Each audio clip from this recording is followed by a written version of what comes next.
The security camera footage showed Clay Marks pulling into his driveway at 2:47 p.m. on a Tuesday, 48 hours ahead of schedule. He'd later review it a dozen times, analyzing every micro-expression on his face as he noticed the silver Audi parked beside his wife's SUV. The way his jaw tightened, how his eyes tracked to the unfamiliar leather loafers by the front door, one toppled on its side. Clay was a structural engineer who'd spent 15 years calculating load-bearing capacities and stress fractures. He understood how systems failed, how pressure accumulated in invisible places until something catastrophic gave way. Standing in his own foyer, he felt that pressure building in his chest. He'd left for the Phoenix job site Sunday morning, kissed his 4-year-old daughter Livy goodbye while she still slept, and promised his wife Stephanie he'd be back Friday. The client called Monday night. Plans approved early, Clay's presence no longer required. He'd driven through the night, actually excited to surprise them. The house was too quiet. Clay moved through the first floor on instinct, his mind cataloging details with the same precision he applied to blueprints. Wine glasses in the sink, still wet. Stephanie's phone on the kitchen counter, she never left it behind. The baby monitor they kept downstairs was off, unplugged. Then he heard it. Faint, muffled. Livy's voice from upstairs, crying. "Mommy, I want Daddy." Clay took the stairs 3 at a time.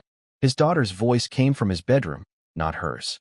The master bedroom door was locked from inside. He pressed his palm against the wood. "Stephanie." Silence, then scrambling sounds. His daughter cried harder. "Mommy, please. Open the door." Clay's voice was level, controlled. The engineer in him was already running calculations.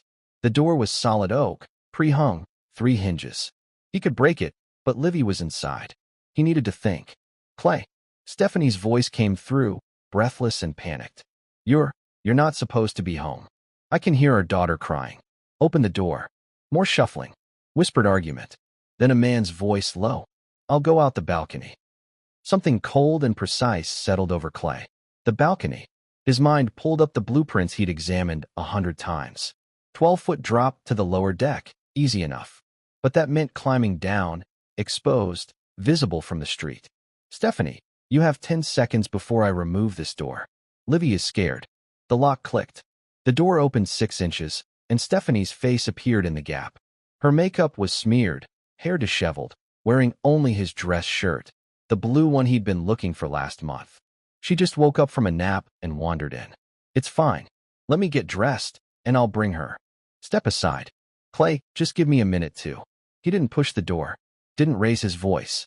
He simply looked at his wife with an expression that made her step back. The door swung open. Livy sat on the floor beside their bed, tears streaming down her face, arms wrapped around her favorite stuffed elephant. The room reeked of cologne and guilt. The balcony door was open, curtains billowing. Clay crossed to his daughter and scooped her up. She buried her face in his neck, small body shaking. Over her head, he could see the rumpled sheets, the second wine glass on the nightstand, the man's watch still on the dresser. "Daddy, I was scared." "I know, sweetheart. You're okay now." He looked at Stephanie. "Get dressed.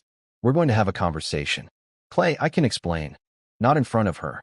He carried Livy to her bedroom, the one painted with clouds and rainbows, where her nightlight cast stars across the ceiling. He sat with her in the reading chair, the same chair where he'd read bedtime stories every night for years. "Why was Mommy's door locked?" Livy asked, her voice small. Clay's jaw worked. His little girl didn't understand what she'd almost witnessed, what she'd been traumatized by. She just knew her mother had locked her out when she was scared.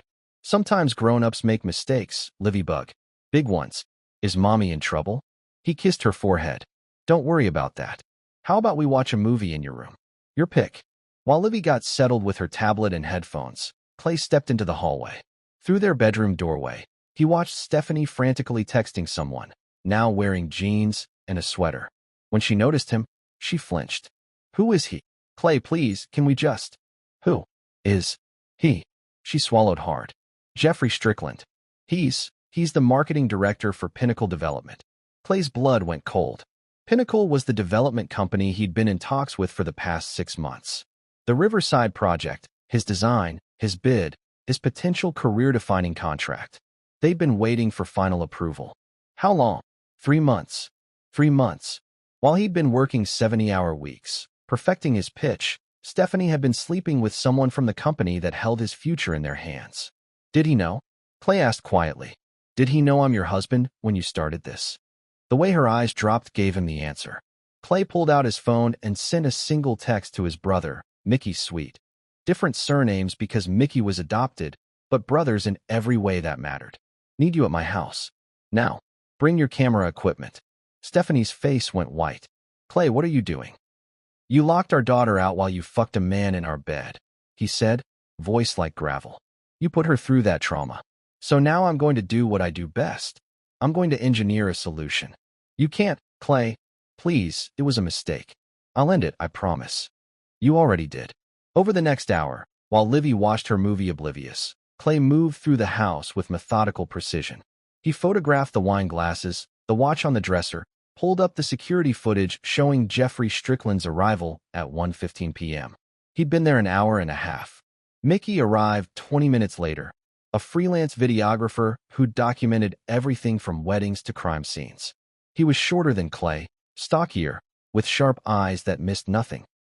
You look like hell, Mickey said, setting down his equipment bag. Marriage might be over. I need evidence. Jesus. Stephanie. Clay nodded. Caught them this afternoon. Guy's name is Jeffrey Strickland, works for Pinnacle Development. Mickey's eyebrows shot up. The company you've been trying to land. Yeah. That's not just cheating. That's strategic sabotage. Mickey started pulling out his camera. Tell me what you need. They worked systematically. Mickey documented everything while Clay extracted deleted texts from Stephanie's phone. She'd left it unlocked in her panic. The messages were damning. Conversations about Clay's schedule, his travel plans. Jeffrey asking when the husband would be gone. But it was the last series of texts that made Clay's stomach turn. Jeffrey, did he sign the prenup like you said? Stephanie, yes, before the wedding. He was so in love, didn't even read it. Jeffrey, smart girl. Once Pinnacle rejects his bid, we can move forward. Dad said he'd fast-track my VP promotion after this project goes to Morrison instead. Stephanie, how much longer? I'm tired of pretending. Jeffrey, few more months. Then you file, take half of everything, and we're free. Clay read the messages twice. 3 times. Stephanie hadn't just cheated.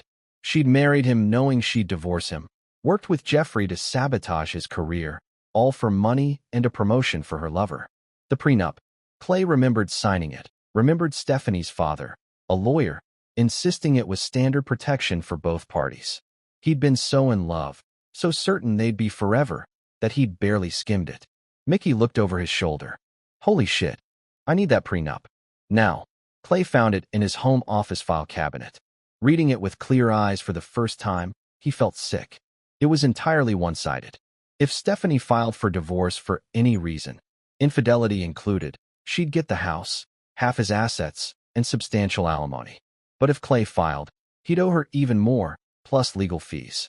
This isn't just a prenup, Mickey said, reading over his shoulder. This is a trap, designed by her father. Clay's hands were shaking now, rage and betrayal mixing into something cold and focused. She never loved me. This was always the plan. Stephanie appeared in the doorway, saw them reading the prenup, and went pale. Clay, I can explain. Explain what? How you and your father conned me into a sham marriage. How you've been coordinating with Jeffrey Strickland to destroy my career. How you locked our terrified daughter out while you were with your accomplice. It's not. Livy was never supposed to. Never supposed to what? Find out her mother is a sociopath. Stephanie's face hardened. The mask of panic slipped, revealing something calculating underneath. You signed the prenup. You can't prove anything. And even if you could, you're screwed either way. File for divorce, and you lose everything. Don't file, and I will, and you still lose everything. She smiled, and Clay saw her clearly for the first time. You played yourself, Clay. You were so easy, so trusting. Mickey's camera was rolling, catching every word. One question, Clay said quietly. Livy, is she even mine? Something flickered across Stephanie's face. Of course she's yours. I'm not a monster. You locked her out while she was crying and traumatized. What would you call that? Stephanie's jaw tightened. I'm her mother. I'll get custody. You work too much anyway. Everyone knows it. And once your career tanks because Pinnacle rejects you, you won't be able to afford a decent lawyer. Clay looked at his wife and felt nothing. The love had been a lie. The marriage had been a con. But Livy was real. "Get out," he said. "This is my house. Actually, it's still in my name. The deed hasn't transferred yet because we haven't divorced. You want it? File. But until then, get out." Stephanie laughed. "You can't kick me out. I live here." Clay pulled out his phone and called 911. "Yes, I need police. I came home to find a strange man in my bedroom with my wife. My daughter was traumatized, and now my wife is refusing to leave after I've asked her to. I feel threatened." Stephanie's face went white. "You bastard. You wanted to play games," Clay said, phone still to his ear. "Let's play." The police arrived within 10 minutes. Clay showed them the security footage, explained the situation calmly and rationally. Stephanie tried to argue, but she'd already admitted to the affair, and Clay had every legal right to ask her to leave. She grabbed some clothes and left, but not before hissing one last threat. "You'll regret this. Jeffrey's father is the CEO of Pinnacle. You'll never work in this city again." After she was gone, Clay sat in his home office while Mickey backed up all the footage and evidence to multiple secure locations. "What's the plan?" Mickey asked. Clay pulled up his laptop and began typing. He'd spent 15 years studying how structures failed, how one weak point could bring down an entire system. Stephanie and Jeffrey had built their trap carefully, but they'd made assumptions. They'd assumed Clay would react emotionally, file for divorce in anger, and lose everything. They'd assumed wrong. "First, I'm going to build my own case. Document everything. The affair, the conspiracy, the financial fraud, because setting up a prenup under false pretenses is fraud. Second, I'm going to find out exactly who Jeffrey Strickland is and what leverage he has. And third," Clay's smile was cold, "I'm going to let them think they've won, right up until the moment I pull their entire world down around them." He opened a new browser window and started digging into Jeffrey Strickland's background.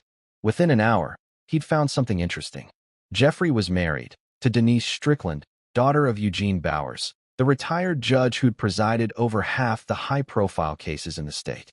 Jeffrey had been playing both sides, married to money and connections while sleeping with Stephanie for her husband's business opportunities. Mickey whistled. "This guy's a piece of work." "Yeah." Clay kept digging. "And his wife doesn't know?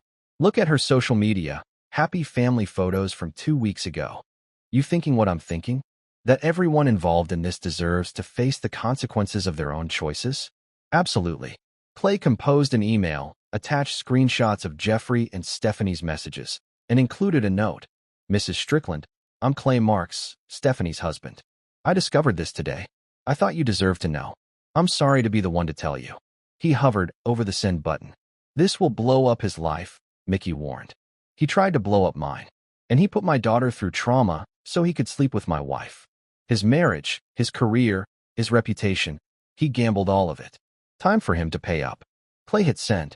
Then he made another call, this one to Lawrence Ames, a lawyer he'd worked with on contract negotiations. Lawrence had a reputation as a pit bull in court, expensive, but worth every penny. "Lawrence, it's Clay Marks. I need representation for a divorce case. It's complicated, possibly involving fraud, and I need someone who can fight dirty." "How dirty are we talking?" "My wife, her father, and her lover conspired to trap me in a fraudulent prenup while sabotaging my career. I have evidence. All of it." Lawrence was quiet for a moment. "Email me everything you have. If it's what you say it is, we're not just fighting a divorce case. We're going after them for fraud, conspiracy, and possibly racketeering if we can prove the father's law practice was involved." "What about my daughter?" "Full custody.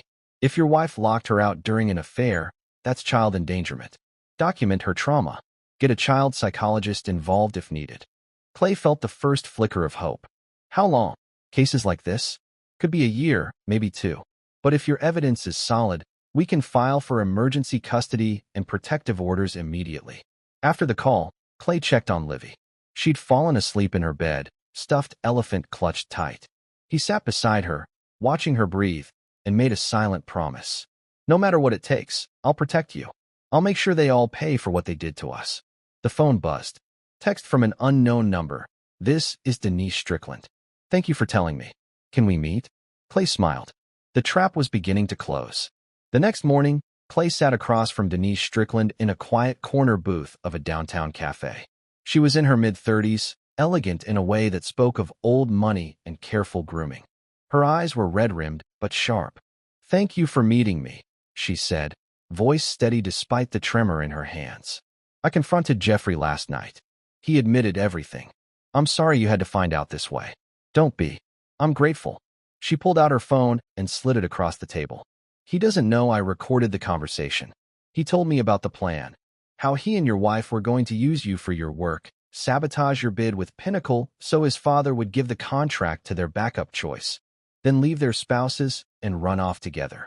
Clay listened to the recording. Jeffrey's voice, cocky and unguarded, detailing the entire conspiracy. How Stephanie's father had designed the prenup specifically to trap Clay. How they'd been planning this since before the wedding. "This is gold," Clay said quietly. "It's evidence of fraud." Denise pulled the phone back. "My father is Eugene Bowers, retired judge. He taught me that justice isn't about revenge, it's about consequences. These people need to face consequences. What do you want?" "My husband destroyed. My marriage annulled on grounds of fraud. And I want to help you get full custody of your daughter and make your wife and her father face legal action for their conspiracy." Clay studied her. "Why help me?"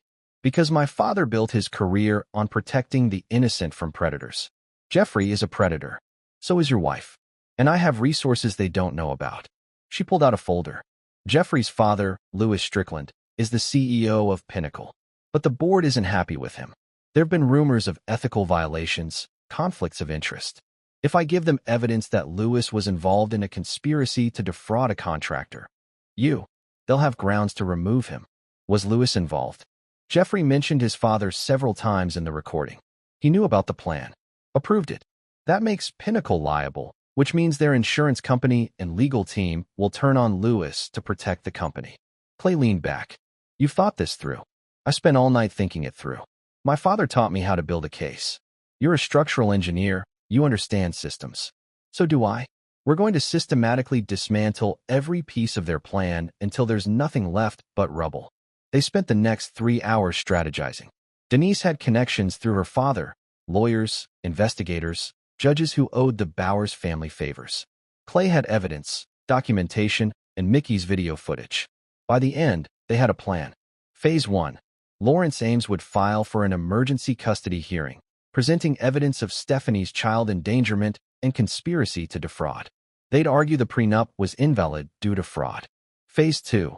Denise would file for annulment, using Jeffrey's recorded confession as evidence.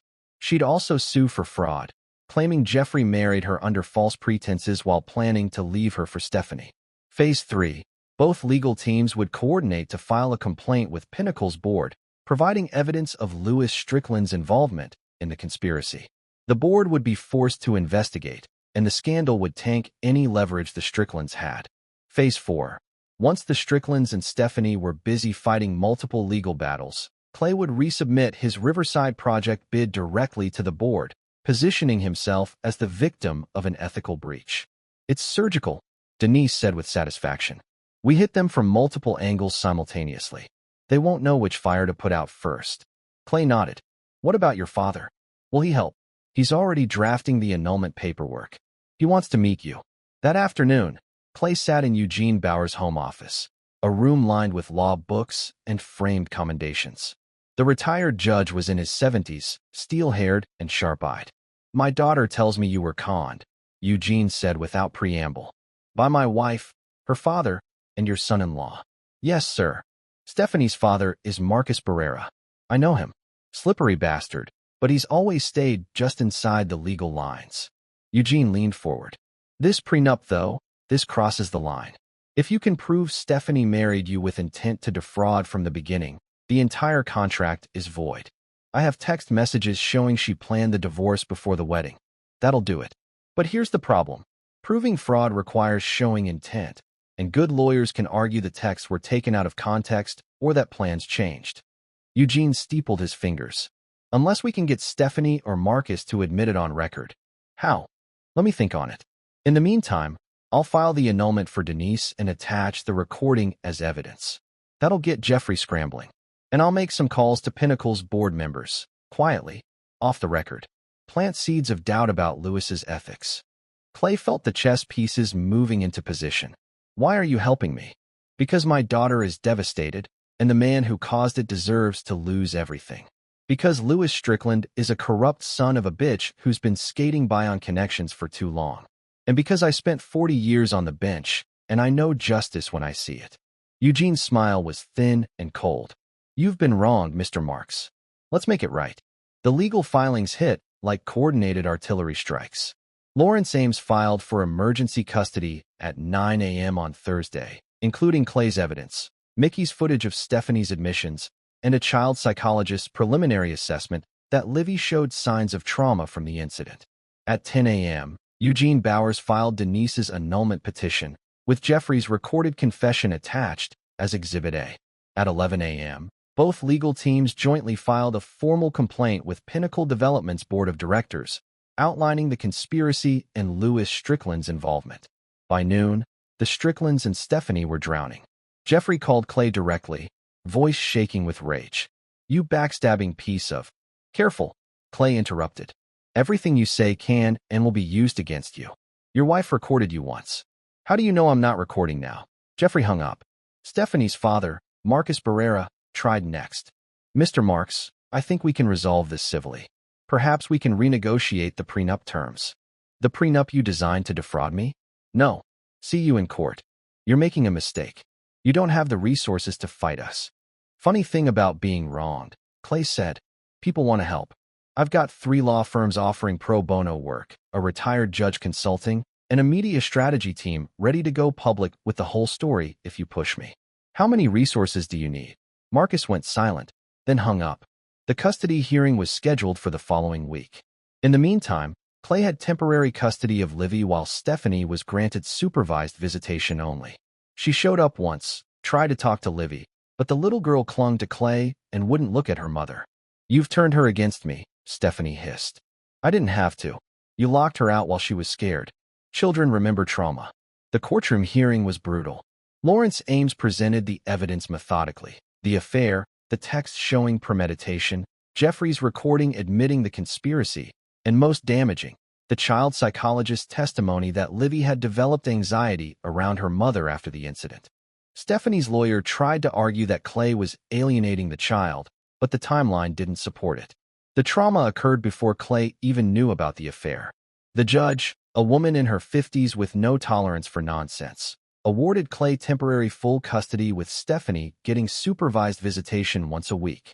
Mrs. Marks, your behavior shows a pattern of prioritizing your affair over your daughter's well-being. Until you can demonstrate otherwise, limited contact is in the child's best interest. Outside the courtroom, Stephanie tried to approach Clay. This isn't over. You can't keep me from my daughter. Actually, the judge just did. You want more time with Livy? Prove you're a fit mother. Attend the parenting classes the court ordered. Show up for supervised visitation. Put her first for once in your life. You smug bastard. You think you've won. I think you're losing. There's a difference. The next blow came from Pinnacle's board. They launched an internal investigation into Louis Strickland's conduct, putting him on administrative leave. The preliminary findings, leaked carefully to local business media by Eugene Bowers' contacts, suggested ethical violations and potential fraud. The board fast-tracked the Riverside Project review to distance themselves from the controversy. Clay resubmitted his bid with a cover letter explaining the situation professionally. Due to recent revelations of a conspiracy to sabotage my bid, I'm resubmitting for your consideration. My design speaks for itself. 3 days later, Pinnacle's interim CEO called personally. Mr. Marks, the board has reviewed your design. It's exceptional. We'd like to move forward, and we'd like to publicly apologize for the way you were treated by members of our former management. Clay felt vindication settle in his chest. I appreciate that. Let's discuss terms. But he wasn't done. While the legal battles ground forward, Clay had been working on something else with Mickey's help, a documentary. Not for public release, but for strategic leverage. They'd compiled every piece of evidence into a 90-minute video.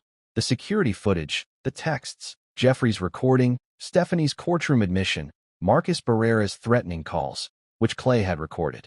A complete chronicle of the conspiracy. Clay sent copies to 3 places. Stephanie's employer, she worked in marketing for a nonprofit, Marcus Barrera's law firm's ethics board, and Jeffrey's new employer, He'd been fired from Pinnacle and found work at a competitor. Within a week, Stephanie was terminated for conduct unbecoming. Marcus faced an ethics investigation that would likely cost him his license, and Jeffrey was fired again when his new employer saw the liability he represented. The final piece fell into place when Marcus Barrera, desperate and cornered, reached out to negotiate a settlement. They met in Lawrence Ames' conference room. Marcus looked like he'd aged 10 years. His expensive suit couldn't hide the exhaustion and defeat. "What do you want?" Marcus asked. "The truth," Clay said. "On record. You designed that prenup specifically to trap me. Stephanie married me as part of a long-term con. You knew about the affair and the plan with Jeffrey Strickland. And if I admit it, I don't pursue criminal fraud charges against you. You're already facing an ethics investigation that'll probably end your career. But you keep your freedom and what's left of your reputation." Marcus looked at his daughter, sitting beside her lawyer, face hard as stone. "Daddy, please," Stephanie said. "Don't." "I'm sorry, Princess." Marcus turned to Clay. "You're right. All of it. I designed the prenup to be one-sided. Stephanie came to me 3 months before your wedding and said she wanted a safety net, that she was having doubts, but the wedding was already planned. I told her we could build in protections.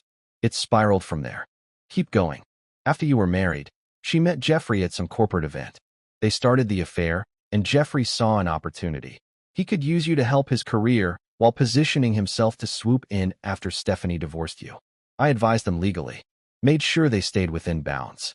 Except it's fraud." "Yes." Marcus's voice was hollow. "It's fraud." Lawrence Ames slid a document across the table. "Sign this affidavit. Everything you just said, sworn under oath." Marcus signed. With that affidavit, the prenup was voided. Clay filed for divorce on grounds of adultery and fraud, and Stephanie had no leverage left. Her lawyer advised her to settle. The divorce was finalized 4 months after that awful Tuesday afternoon. Clay got full custody of Livy, the house, and kept all his assets. Stephanie got nothing except supervised visitation rights that would be reviewed annually. Jeffrey's marriage was annulled. Denise took him for everything in the settlement, including his stake in a family trust fund. Last Clay heard, Jeffrey was working sales for a medical equipment company in another state.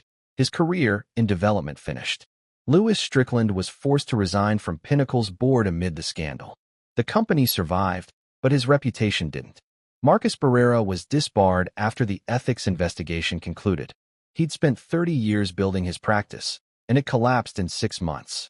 The Riverside project became Clay's breakthrough. The design won awards, led to more contracts, and within a year, he'd opened his own firm, Marks Engineering, with Mickey as a partner handling media and marketing.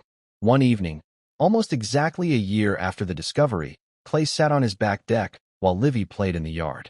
She was doing better. Therapy had helped, and the distance from Stephanie had let her heal. She still saw her mother once a week, but the visits were brief and supervised. Mickey brought 2 beers and sat beside him. "You ever think about what would have happened if you hadn't come home early? Every day? They would have succeeded. I'd have lost everything. My career, my daughter, my assets. Stephanie would have waited just long enough to make the divorce look legitimate, then taken me apart piece by piece. But you didn't let them." "No. I saw the trap, and I built a better one." Clay sipped his beer. "You know what the secret was? They thought I'd react emotionally, file for divorce in anger, play into their hands.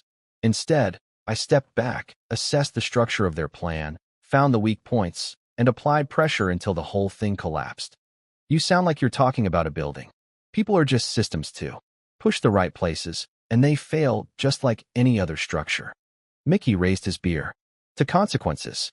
"To consequences," Clay echoed. Later, after Mickey left and Livy was asleep, Clay sat in his home office reviewing the final legal documents. Everything was signed, filed, finished. Stephanie, Jeffrey, Marcus, Lewis, they'd all paid the price for their choices. He felt no satisfaction, no triumph. Just quiet certainty that justice, slow and methodical, had been served. His phone buzzed. Text from Denise. "Heard your firm landed the Riverside Heights contract. Congratulations. Coffee sometime."